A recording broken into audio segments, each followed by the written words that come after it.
इसमें डालें और देखें कि क्या होता है। अच्छा, कुछ बिल्कुल blast हो जाएगा? अरे ब्लास्ट नहीं होगा सर, आप डरते क्यों हैं? मैं हूं ना आपके साथ। जी जी जी, डालिए सर। डाल दीजिए। अरे ये क्या निकल रहा है? लोग कहते हैं कि साइंस बहुत बोरिंग है, लेकिन मुझे लगता है कि साइंस इतनी बोरिंग नहीं है जितना आप लोग सोचते हैं, क्योंकि करके देखोगे बड़ा मजा आने वाला है। थ्योरी के अलावा प्रैक्टिकल भी नाम की भी चीज़ होती है, और ऐसा बहुत कम लोग हैं जो प्रैक्टिकल करके पढ़ाते हैं। मेरे साथ में हैं कुणाल सर, जो बताएंगे आज साइंस के बारे में। सर आज मुझे भी एक्सपेरिमेंट करने के बुला लिए। बिल्कुल बिल्कुल, हमारे पास में सर, इसके पहले आपने कोई प्रैक्टिकल किया है सर? सर स्कूल में थ्योरी ज़्यादा पढ़ते थे, थ्योरी ज़्यादा पढ़ते उस टाइम पे। कोई बात नहीं, आज आपसे प्रैक्टिकल करवाएंगे हम, जी। ठीक है।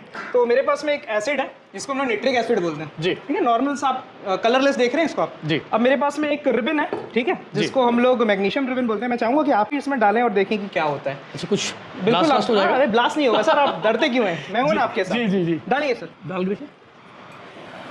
अरे ये क्या निकल रहा है? ये मैं नहीं, मेरे स्टूडेंट्स बताएंगे क्या हुआ था इसमें। कौन सा रिएक्शन है ये? कौन सा एसिड था? Nitric acid. और कौन सी रिबन थी? और कौन सी गैस निकली? ठीक है, एक और प्रैक्टिकल अगर सक्सेसफुल हो गया बिल्कुल तो बिल्कुल इतने सर, में। बिल्कुल। ठीक है, चलिए अब हम लोग कौन सा रिएक्शन देख रहे हैं? अब हम लोग रिडक्शन रिएक्शन देख रहे हैं। रिडक्शन रिएक्शन में क्या निकलता है? ऑक्सीजन बाहर निकलता है। चलिए, मेरे पास में H2O2 है सर, जी। ठीक है, और इसमें अगर हम लोग पोटेशियम परमैंगनेट डालते हैं, ठीक है, ये कैटलिस्ट है, ठीक है। कैटलिस्ट का काम ये होता है कि वो रिएक्शन की स्पीड को बढ़ा देता है ना। तो ये आप डालेंगे तो देखिए इसमें से ऑक्सीजन गैस निकलेगी। डालिए सर।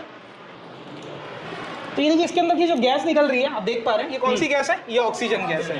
तो रिमूवल ऑफ ऑक्सीजन, ये किस टाइप का रिएक्शन है? कैसा रिएक्शन है?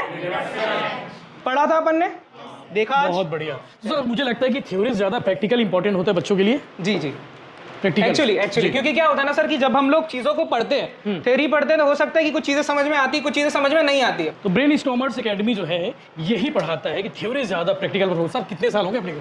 मेरा तो सर एक्सपीरियंस 10 साल का है, 10 साल। और एकेडमी को स्टैब्लिश हुए 5 साल हुए हैं। 5 साल हो गए जी। ये 9वीं से 12वीं तक के बच्चे। जी हाँ, 9वीं से 12वीं तक के बच्चों को हम पढ़ाते जी। हैं, और बैच छोटा ही रहता है हमारा, 28 स्टूडेंट ही बैठाते हैं। सो हर एक बच्चों पे हम ध्यान देते हैं। सर बाकी भिलाई में ट्रेंड और है कि होम ट्यूशन का भी ट्रेंड है, तो जी आपके जी, यहाँ भी होम ट्यूशन? हाँ डेफिनेटली सर। जो बच्चे यहाँ तक नहीं आ पाते हैं, मतलब जो सेंटर तक नहीं आ पाते, दूर रहते हैं, तो उनके पास, उनके लिए हमारे पास में कुछ एक्सपीरियंस फैकल्टीज है जो उनके घर पे आकर के भी सेम सर्विसेज, सेम लेवल की एजुकेशन हम प्रोवाइड करने की कोशिश करते हैं। बाकी रिजल्ट बोलता है? जी हाँ, रिजल्ट बोलता है। इस बार 10वीं का जो रिजल्ट है उसके लिए मैं बहुत कॉन्फिडेंट हूँ। मेरे पास में कुछ स्टूडेंट्स हैं जिनको लेकर के मेरे बहुत ज्यादा उम्मीदें हैं। तो डेफिनेटली अगर रिजल्ट्स आते हैं तो डेफिनेटली हम उनको प्रोजेक्ट करेंगे, बताएंगे जरूर। बताएंगे, हम लोग जरूर बताएंगे कि भाई यहाँ का रिजल्ट बहुत शानदार होगा। तो ब्रेन स्टॉर्मर्स एकेडमी में हम मौजूद हैं, स्मृति नगर भिलाई में स्थित है, और यहाँ पे 9वीं से लेकर 12वीं तक के बच्चों को पढ़ाया जाता है। कोचिंग बहुत छोटे छोटे बैच में, 20-20 की बैचों में ये क्लासेस लगती है, सुबह से लेकर शाम रात तक। और बाकी होम ट्यूशन की जो सर्विस है वो भी भिलाई में ट्रेंड है, तो यहाँ उसके लिए भी फैकल्टी